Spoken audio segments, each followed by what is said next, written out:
विनम्रपणे सांगू इच्छिते की एका या देशातल्या सगळ्याच खासदारांची ही मागणी आहे जी आम्ही माननीय प्रधानमंत्र्यांकडे केली आहे. आमचे मतदारसंघ 23 लाख लोकांचे आहेत. तुमच्या सगळ्यांच्या आशीर्वादाने इथली मी खासदार म्हणून आपली सगळ्यांची सेवा करायची आपण मला संधी दिली. 9 तालुके, 23 लाख मतदार आणि 5 कोटी रुपये हवं. त्याच्यामुळे हे कशालाच पुरत नाही.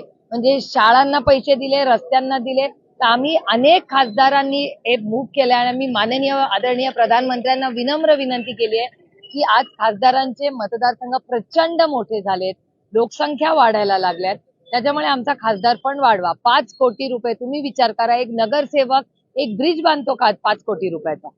5 कोटी आम्हाला पुरतच नाही. तुम्ही बारामती लोकसभा मतदारसंघाचा हिशोब बघा.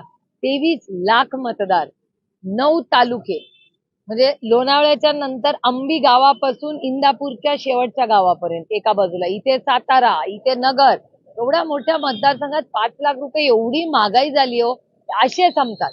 आणि केंद्र सरकारला आम्हाला का त्रास होत नाही, कारण का गडकरी साहेब रस्त्यांना प्रचंड आम्हाला सहकार्य करतात आणि त्याच्यामुळे केंद्रात किंवा CR पाटील साहेब असतील, काल जलजीवन मिशनसाठी प्रचंड मदत CR पाटील साहेब करतात, गडकरी साहेब करतात, सगळे करतात.